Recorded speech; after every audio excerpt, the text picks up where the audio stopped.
and welcome to the Lunchbox reviews. Today we are reviewing the second season of Umbrella Academy, which is originally a comic by Uspa's favorite singer from My Chemical Romance, Gerard Way, and artist Gabriel Ba. But before we go to any spoilers, I'd like to introduce the panel, which is Rebecca. Hello, everybody.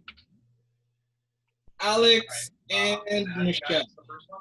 Hello. So before we get to any spoilery kind of things, what are your initial thoughts? Just kind of the overall thing. Start with Rebecca, I guess. Oh gosh. Overall, I really enjoyed the time era that they fell into. Without it being spoilery, I really enjoyed that aspect of it. Overall, the soundtrack, oh god, I was here for that banging soundtrack. And the outfits, the fashion, and the costumes, obviously, very appealing to me. Alex? It was a definite improvement from the first season. A lot of fun. It got away from the whole setup thing and into the meat and potatoes of what the concept of the story is. So I really enjoyed it. Cool. Michelle? Trying to think of how I don't spoil it, but I would say we got to see more of everyone's powers, which for me, in anything that involves superpowers, like I just want to see them do things with it. And I felt like we got to see a lot more in different ways this season. So I was very happy with that. Germ? Yeah, like Michelle said, it's really difficult not to spoil while giving your initial thoughts, but in general, as everyone said, a lot better than season one. There was a lot more cohesion, I felt, between the cast members. Every single cast member had a story that you really did care about, and I thought they did that really, really well, so I thought it was really impressive. And you basically said, every one of you said what I was going to say, so there's no need to just going on with the spoil stuff. So if you don't want to be spoiled, you can just watch the first 2 minutes of this, watch it, and then come back, because now we're going to go to the spoilers. What did you love about Umbrella Academy Season 2? So the thing I loved probably the most, one of the things I loved the most was definitely Rumor's storyline. So the whole like going back and being part of the civil rights movement. I thought it was handled really, really beautifully. I thought it was fantastic. It was a great storyline. And then, of course, it was so timely with everything that we're seeing going on in life right now. So I just thought it was kind of an interesting parallel that we're seeing her kind of do the sit-in and have that whole struggle with everything that's going on like in 2020 world. And I just thought that was beautiful. And I love that they actually kind of addressed that she was the Black character, like that is part of who she is. So I loved the way they handled that. I thought that was really awesome. Yeah, seamlessly integrated too. It was, as you said, beautifully done. Oh, okay. Are we all sharing? Sorry, we're talking about what we liked, right? What was, okay. I guess I was gonna backpack onto what Michelle was saying. Along with that, I felt like they also did a really, really good job at like highlighting, I know it's like a superhero type of show, but they also highlighted, the heroes that exist just from day-to-day life, right? Like Mr. Chestnut, Ray Chestnut, right? Yep. Like that's a really hard thing to do, and like that's not usually amplified in media the way that it should be. It's not given the attention it should be. So I thought that was really excellent. Same with the character of Sissy, right? Like she gave up so much of her own wants and desires for the safety of her own child. Like that was quite a heroic story in my eyes as well. And I thought they did a really good job highlighting, the struggles and the desires and the yearnings of just the basic normal human characters as well as the super powered people. I guess I can go next. I did like it better than season one. season 1 was just kind of introducing them one by one, and then season 2 goes in with more individual stories. But one of the things that I did really, really like about season 2 was the Ben's arc, where it's like he was just the guy that's just there. He's a ghost, and finally he basically saves everyone. Kind of save with Anya. Sorry, I'll just step in and say that this season worked so well for the same reason that comic book movies usually the sequels are a lot better than the first one. Like the origin is out of the way. You don't need all this exposition. Like this character does this, blah blah blah. Now we know the characters, we know how they interact. That we just get into the story, and it just trimmed a lot of the fat, and I really enjoyed it. And the nerdy side of me loved the fights, the superpowers, like everyone going haywire, just fight. I love that stuff. It was a lot better than the first season. I'll say that. Yeah. Yeah, I agree. I'm pretty much on the same page with that as well. For me, I mean, now that we're in the spoilers part, I really enjoy the handler's character. She's a really good bad guy. So good. And I love her extravagant outfits. Every time she comes onto scene, I'm like, what's she wearing next? I am so excited to see. I love, how everything it gets pieced back together. We get to learn a little bit more about the commission and how it's all run, and it was just I liked that everyone had their own stories and then all kind of interwoven throughout before they all finally came together as well, which I really liked.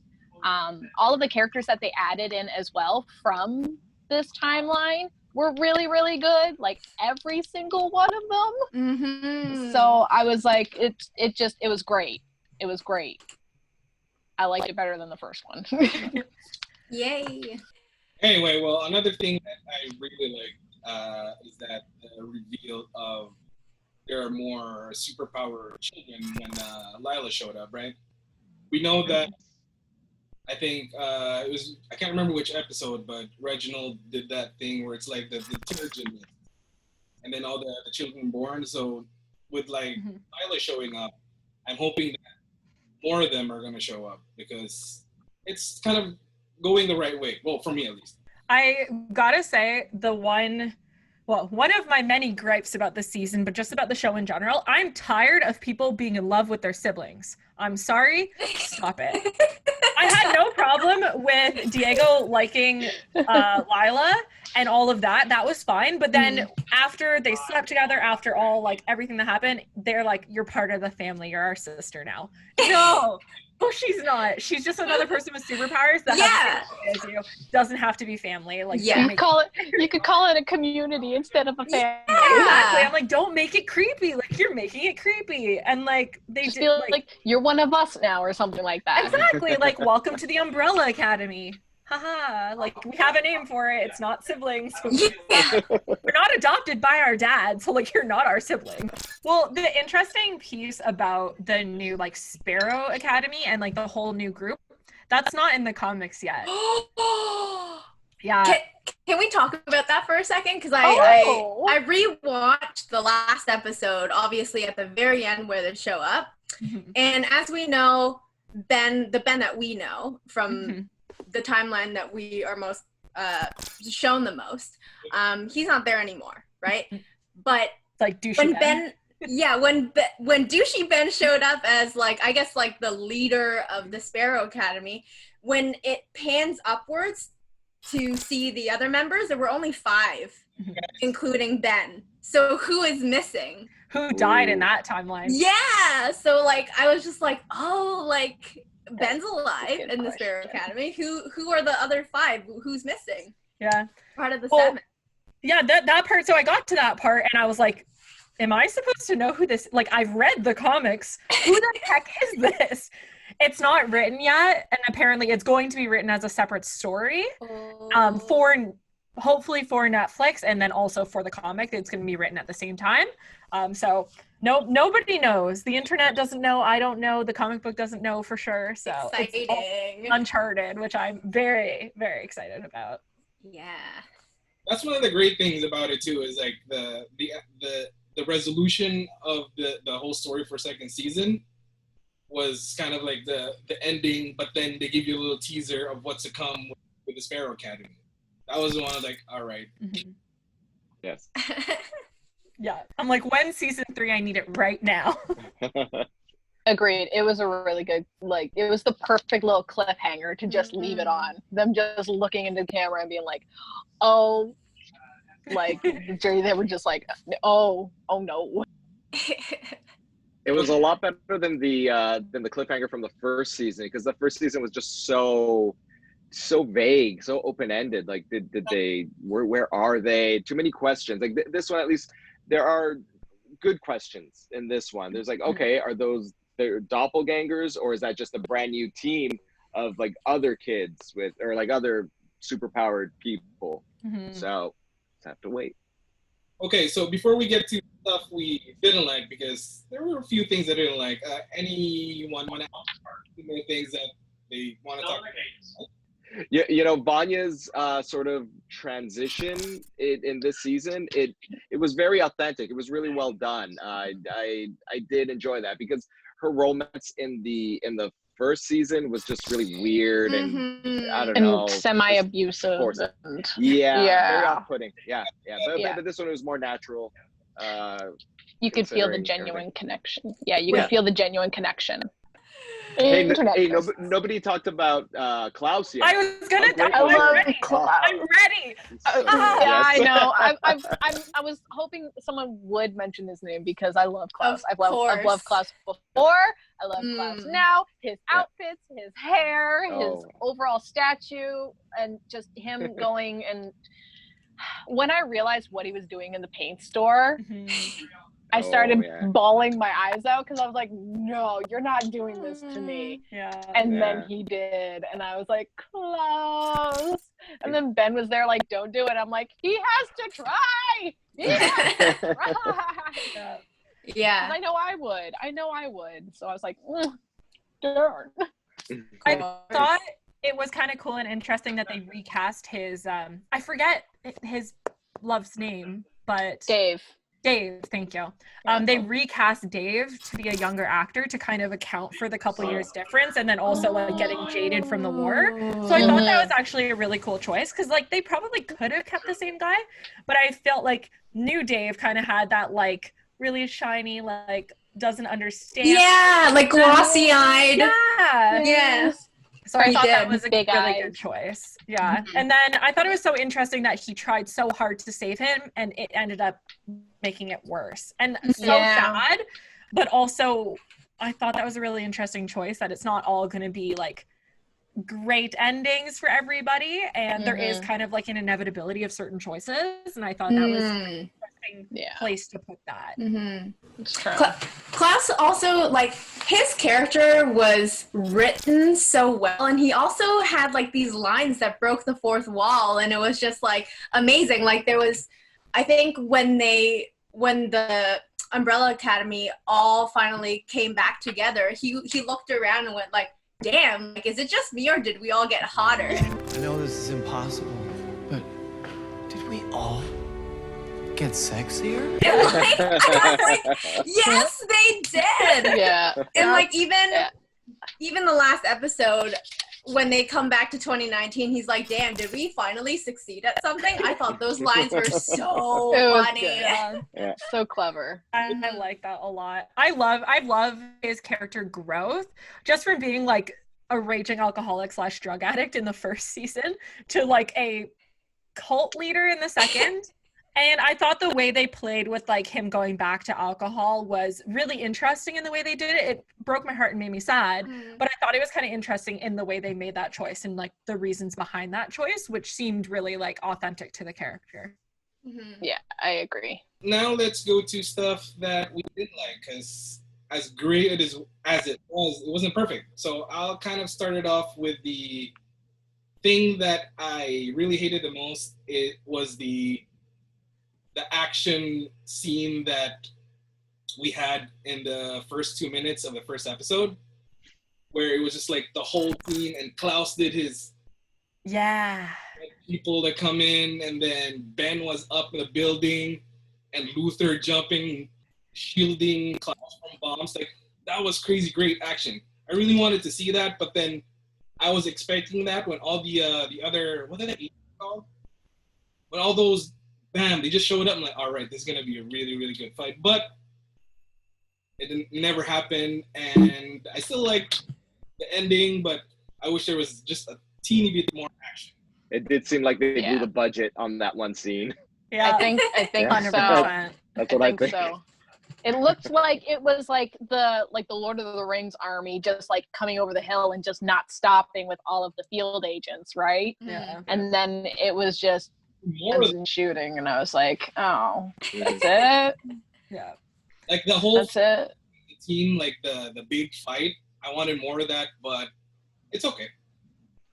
Fair. All in all, like with the writing and everything, it was okay. But I mean, like Diego stopping those bullets and redirecting them with an explosion, that was good. That was cool. Yeah. Thanks, Diego. Does he have like magnetic powers, like Magneto? I sort of got that. You know what? I'm not even sure at this point. I think it's something with projectiles. Redirection and- projectiles? I Okay. think it's redirection. So he's Oh, okay. throwing something, so it becomes a projectile, and then he's able to redirect it. Wow. I think. Okay. I can see that because he stopped all those bullets, and that's really, you know. That was the biggest show of power we've seen from him, for sure, so far. I think so, yeah. We've Absolutely. only seen like knives and flips. That's right. Yeah. Did he stop bullets? I'm trying. Didn't he just did. like? Yes, He yeah. redirected Oh, it. did he? Like, Hold them Put and out it was his like, hand. Oh like shit! Neo. Right. Gotcha. Yeah. I remember that now. Yeah. Yeah, that was cool. Okay, what else did other people not like about the series or the season rather? I'll say it just so like if this doesn't work, Luke can cut it and bury it because this one's an awkward thing and like I noticed it in this show where like there's a trend of like giving autistic children superpowers. And like I saw the movie The Predator where an autistic child somehow figured everything out and he became this like predator legend. And there was a show called Touch with Kiefer Sutherland a few years ago. I watched that. Right? Yeah. He could predict the future. And now you have Harlan, who's autistic, can't vocalize his issues, and he gets these superpowers. And I don't understand why they have to go to like the autistic children. Why he gotta be for autistic? Like, yeah, what's your problem, kid? No, it's not that. No, it's just a trend that it just gets me outside of my head. I can't fully become immersed in this because I don't know, like the children who can't really express themselves properly, they're just bestowed this huge responsibility and power, and like the writers don't need to delve into it that much because he's autistic, it's fine, he doesn't need to explain how he feels. And I don't know, it's just this weird thing for me. It's almost like they're putting a spotlight on it in a certain way. Right. Yeah. Like that's me. yeah, no, I think know. that makes sense. I think like maybe what's missing is that narrative of like as you said, like he's not able to, like they don't really give him the background or give the audience the background of like, you know, how is he gonna cope with all this, or like like perhaps maybe next season they write into that a little bit more and they do tell you like, oh, maybe now his powers give him the platform to understand his feelings, or like but I don't know, like is that a bad thing too? Like there's he's gonna be 60 years old, right? Isn't he? Because he did shoot. time jump. Yeah. True. I mean, I hope he shows up to give more depth to that character. I hope so. I hope so, because he still had some of his lingering powers. So I think it would be interesting if he showed up a little bit to possibly even approach and find Vanya when she returns to the timeline, because I guess while Lou's figuring it out, I can say some things that I didn't like. That's a good idea. Some things. No. No. I am just going to take a hard stance. Luther is the worst character ever of all time. I don't like his character at all. I had a huge problem with him in the first season just because I felt like he was just so ridiculous and so stupid, didn't have like a good character arc like we saw with a lot of the other characters. So I was really, really hopeful for him in this season, because last season I also wasn't a huge fan of Diego. I thought he was kind of like one-sided. This season I was like, okay, good growth. I love it. I'm here for it. I really like his character now. And I was really hoping for the same thing for Luther. And it was just more of the same. It was more pining after Allison, being a weirdo, like, I'm sorry, let your sister live her damn life. She's doing great. She's got a great husband. She's doing amazing things. Be freaking happy for her and get your life together. I'm sorry, you're supposed to be the oldest or the leader, and you are the most like incapable of existing as just a regular person. Well, it's true. It's true though. He did live on the moon. I mean, yeah. Speaking like about years. that, so you know how in the first season we kind of find out that, you know, dad sent him to the moon for no reason, and he comes back and he's all like, shit, like that's such a huge betrayal of my trust. I got sent away. Yeah. But then in one of the meetings, I know we're getting off track, I'm so sorry, but in one of the meetings with dad and the 12, remember like one of the guys said like, oh, if you your plans on the dark side of the moon. Yeah. So Luther was there for a reason. Right. We just don't know what for yet. I thought that was really interesting. I thought, actually, just speaking of dad in general, I was waiting to see how they'd kind of reveal that he's an alien. Like, that's the thing. That's in the comic. Yeah. And I thought the way they revealed it was actually really fun and kind of like, we still don't know much as viewers of the show, but I thought that was kind of a fun like way to go about it, of like, he's just gonna murder all these people and be like a little lizard man thing. And I thought that was kind of cool, just as like a little tidbit of getting to know him more. The thing I wanted to see was the transition of mom from lady to robot. Yes. Yeah, Lou just typed that in the chat as well. Wish that I got you, Lou. Yeah, more mom. I wish that we also got a little bit more of her and see like maybe like when that happened. I mean, it kind of alluded to it a little bit, which was good, but I was like, oh yeah, she's back, awesome. And then not as much, and I was like, oh, come on, I want more mom. I was a little worried of the like Back to the Future situation between Diego and mom, so I'm happy that didn't play out, because I was like, got enough incest, I don't want any more. I was like, oh no, are we gonna go to the Japanese side of fandom stuff? Oh Lord, please no. Get Ben in here with his tentacles. Oh no. Listen, I'm sure there's fanfic. I am sure there's fanfic. Yeah, I was like, you didn't, like, don't tell me you didn't think about that. Like, come on. No, it was you, Michelle. Michelle, you're not alone. Don't cut it out, edit it. We're keeping that. I know the dark side of weeb. I spent too much time on the internet. That's what we've learned. TikTok has been rude. If nobody has anything to add to stuff they don't like, we can do a kind of final thoughts and then we grade it. Did we talk about favorite moments? What is everyone's favorite moments or scene? I'll go first with my favorite moment, and it was the moment that rumored the police officer. Oh, so satisfying. It's hard not, exactly. Especially because she has been trying so hard not to use her powers, and that was the moment when she's like, okay, I'm at my breaking point. Like, I know that a regular person wouldn't be able to handle this, so I need to use my powers. Yeah, and she had to, or else her husband was going to get killed. Literally. It was going to happen. Yeah. I thought of something else I don't like. Do it. Yeah. Okay. Tell me, you guys must have noticed this too, but a huge part of Rumor's character, Allison's character in the first season, was the fact that she had a daughter. I'm sorry. She mentioned her daughter in like the second last episode of the season. Yeah. She's off living her life with her new husband, doesn't pine after her daughter, doesn't seem to miss her, doesn't freaking her until like, oh, I get to go back in time and see my daughter? Yeah. How is such an integral part of her character in the first season just completely dropped in the second? That was a pretty big thing. I mean, like, they talked about her looking up at the moon, but the moon is associated with Luther. Exactly. So I was like, but wait, shouldn't you be more, wouldn't you like try to draw a picture at least or something? Like, if you raise your kid, are you like not concerned that now she doesn't exist because you're in this timeline? Like that would be so traumatizing and devastating.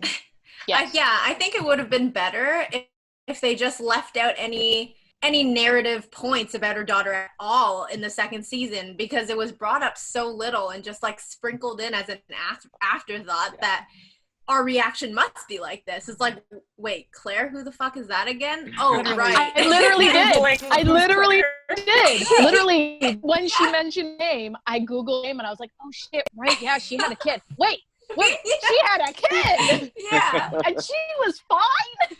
Yeah, there we go. Yeah. So that was it was a shitty. legit double take. Like I legit did a whole inhale. I was like, ooh. Oh no. Like even early on, like the first actually episode when they are in that timeline, already in my head, I'm like, he hasn't mentioned her daughter once yet.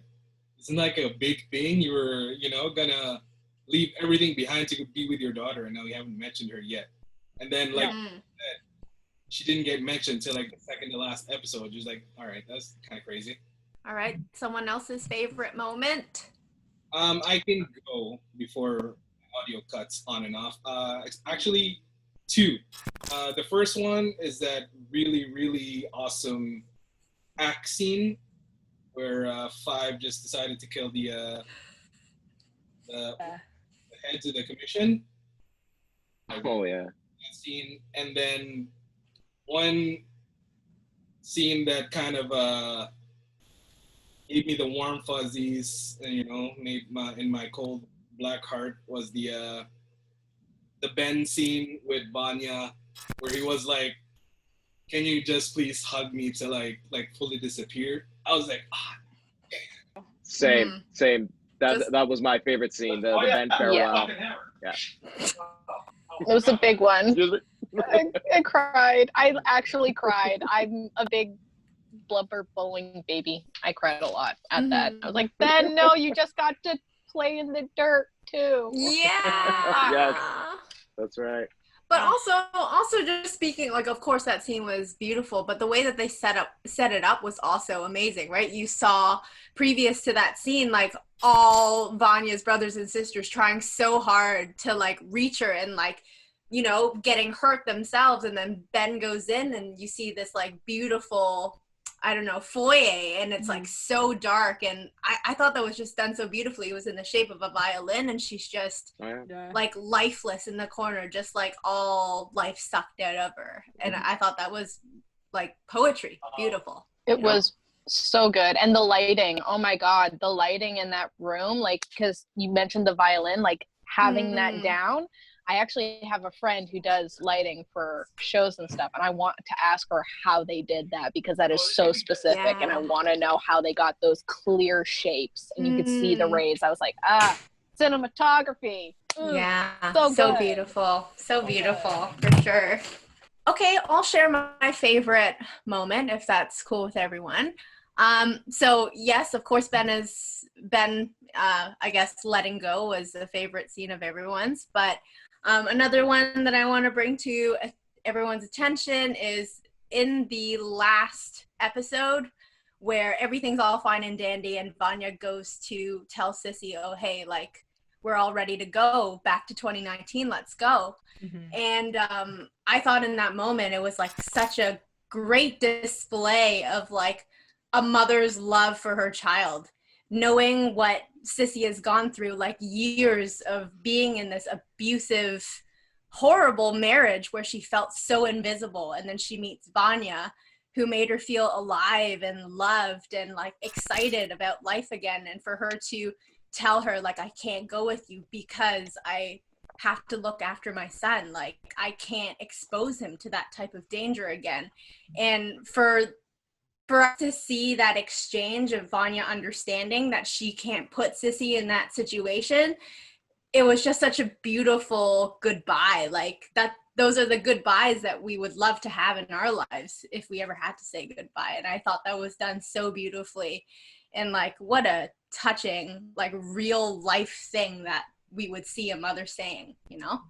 to sacrifice their own wants and needs to protect their child. That was amazing. Yeah, and I really like that at the end she was like, but if you ever get a chance to find me, you fucking come and find me. Like she's like, I love you. Don't think that this goodbye means that I'm stopping loving you, because I will always love you. I was like, oh shit, that's good. I know. I could probably talk about my favorite scene. It's not really as specific. Well, actually, it is. It's the when Allison just shows up and the whole altercation that she has with the men on the street, and then she goes into the salon and all of the women step the fuck up and they're like, with the scissors? Yeah. Oh yeah, the scissors, the shearing blades, like all of it, the braiding tools as well, because like that's what they had to use. That's what they used.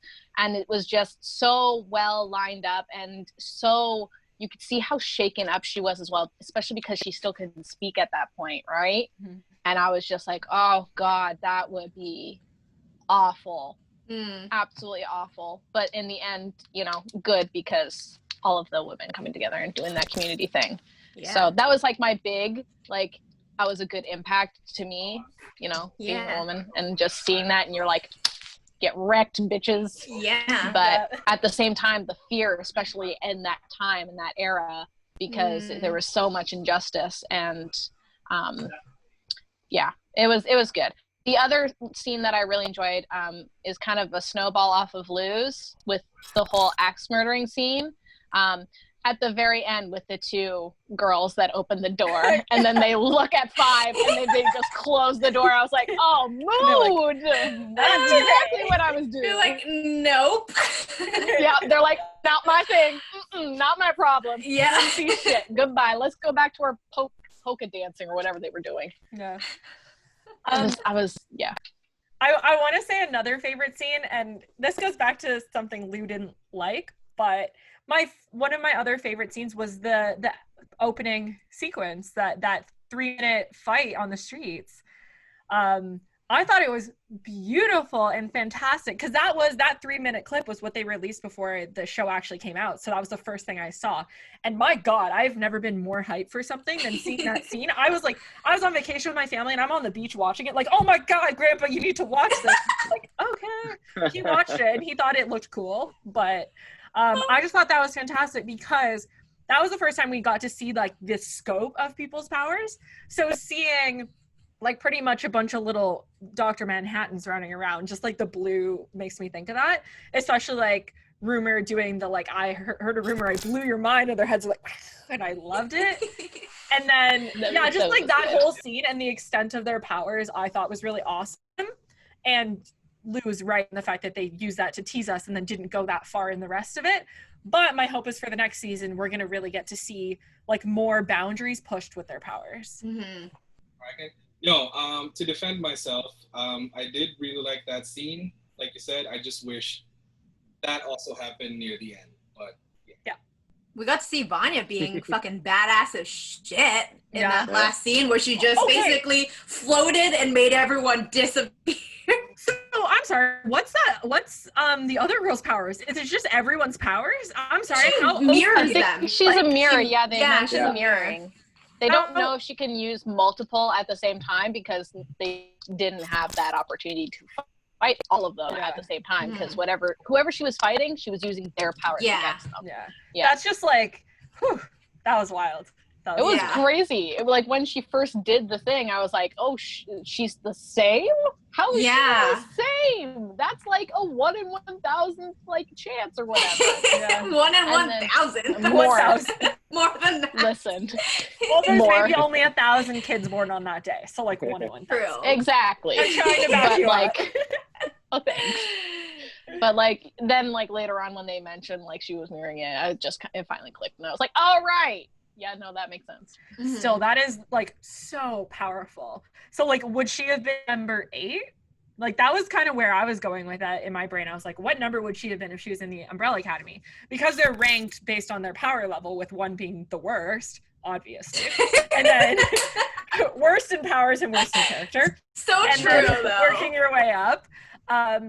So I thought that was kind of interesting. I was like, would she have been 8? And like knowing that was her power, why wasn't she recruited? Because like I'm building the Umbrella Academy. Give me the strongest person. I don't want a little monkey man. I want this girl who can do all the things. Yeah, that's a good question. Correct me if I'm wrong. Was the handler also trying to do somewhat similar thing? Like, was she trying to gather her own little band of superheroes? I think she just had the one. Yeah, from what we saw, she just has the one, but who knows, right? She was about to recruit Harlan, though. Yeah, she was. Oh, that's right. Yeah.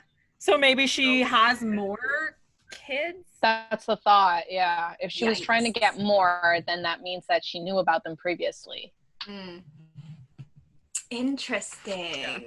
And I mean, in the first season, we saw the handler, but we never saw her daughter. So who knows, right? She could have more just rolling around doing other stuff. Probably. Herb could be one of them. He's so sweet. Herb. He's so fun. Herb comes in and I'm like, oh, this guy's gonna be good. And then his lines, like when he popped into their house and he's like, we also offer body removal. I was like, yeah, you do. Herb knows those selling lines. I was like, it was great. Diego and Herb though together were so cute. They were just like my man, and they did like this cute little handshake, and then smoked it off with the end. That was cute. I want to learn that. We should. Let's. That'll be our lunchbox handshake. Let's do it. Amazing. With that all done, it is just time for our final thoughts and our score. So I'm going to go first before my audio fucks up again. Final thought is definitely better than season 1 by a mile. And I'm really happy to see that little teaser thing with the Sparrow Academy. It made me want to go see, or it made me want to see season 3 right away, even though it's not possible. So I really want that ASAP. I am going to give it a score of 8.5 out of 10. Nice. Okay. Since no one's taking the floor, I'm going to keep it short and sweet and really simple. I really enjoyed it. I thought that this season, it gave the audience like a lot of different chances to connect with the characters and, find themselves in the characters, which is really beautiful. They all had beautiful stories, save Luther, who was just a big dumb oaf. If I'm being honest, I'd give it like a solid 9 out of 10. I'll say that this show, what the X-Men should be, just like a dysfunctional family. Yes, Lou, I know. Dysfunctional family who just get it together when they need to solve just like the biggest problem there is, and like that's when they get it together. The dynamic is where I want the X-Men to be. If they have a movie or a show, that is it. And I'll score it 4 Pogos out of 5. Pogo. I love Umbrella Academy. I loved the first season. I didn't think I could love it more after seeing the first season. I've seen the first season 10 times because I'm a psycho. Clearly. Yeah. But I loved this season more. I thought it built perfectly off of the first one. I thought the first one was what it needed to be, and the second one took everything we loved and like amplified that. So I think it was really, really well done. So I give it a 9 out of 10. So I loved it. I finally felt like I was in the world of Umbrella Academy. Before I felt like I was more observing it. So this season really brought me, and I'm sure quite a few viewers are really into it with the cinematography, the costumes, and everything, the music. And I'm gonna give it a solid 9 out of 10 stars because it's a star. And that is a review of Umbrella Academy Season 2. Let us know what you thought about it in the comments below. Please check out the rest of our social medias. And we'll see you again next time. Again, joined by Rebecca, Germ, Alex, and Michelle. Peace.